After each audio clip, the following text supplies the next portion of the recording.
campaign by the rest of your family, by the royal house, as it were, to undermine this book and you as you support it? Of course, and mainly by the British press, because they But aided and abetted by the palace. Again, of course, but this is the other side of the story, right?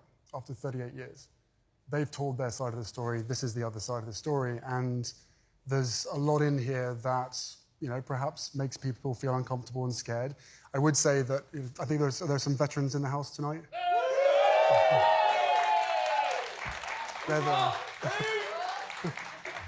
I think one of the most, look, I'm not going to lie, the last few days have been hurtful and challenging, not being able to do anything about those leaks that you referred to.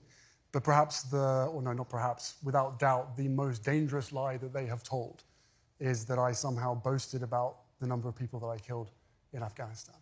I've read that section of the book, and without reading the entire thing right here, to me, it's a very thoughtful description of what that knowledge is like to have and what the experience is to know that you have done this in order to protect what you believe is good in the world from those who would wish to destroy it. There's nothing boastful about it.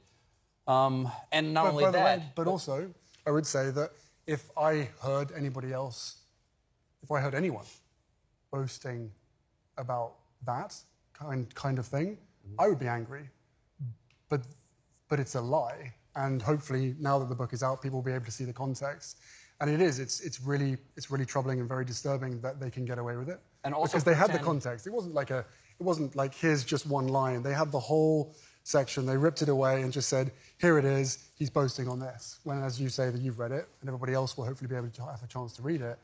And that's dangerous. And my words are not dangerous, but the spin of my words are very dangerous. Dangerous because it makes you a increased target, those around you that you love. And that is a choice they've made. And another odd thing about it is that this is nothing new. Here's an article from, I believe this is from Reuters, from 10 years ago, describing that you had killed Afghan insurgents, the Taliban, in sorties. So this isn't new information. This has been known for a long time. Almost 10 years to the day. My face was splattered all over the front pages because someone asked me a question while I was still in Afghanistan if I had killed anybody from an attack helicopter. And I said yes. And I think the most important thing here is not only the context, but the reason as to why I decided to share this in my book. Because, again, to the vets here and to the civilians here, which may feel as though this is slightly a weird conversation to have, especially on this show of all shows, but I made a choice to share it because having spent nearly 2 decades working with veterans all around the world, I think the most important thing is to be honest and be able to give space to others to be able to share their experiences without any shame. And my whole goal and my attempt with sharing that detail is to reduce the number of suicides.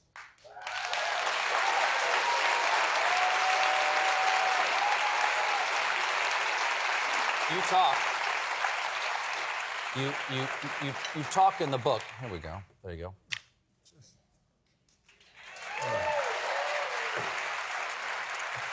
You talk in the book about those years in the military as having saved you. And as you said, you still continue to work with veterans, wounded veterans, the Invictus Games. And do you think the UK press is using this specifically to hurt you in an area that is most meaningful to you? Without question. It's not just an area that they know is the most meaningful, but it is what has defined my life. I spent 10 years in the army. I only joined originally for 3, but I couldn't resist staying. They kept dangling the carrot of different jobs for me for many years. But I found a refuge there. And as I talk about in the book, I found my purpose. A purpose greater than myself, and to be amongst comrades wearing the same uniform, being treated, no longer being treated differently for the first time in my life, and being able to hide away from the media focus. For me, that was an amazing place to be, an amazing community, and I still am part of that community. So they will do everything they can to try and disrupt that. As much as you point out the mendacity and the corruption of the British press, how do you feel about the audience who wants those photos, who wants those stories? I mean, I'm struck by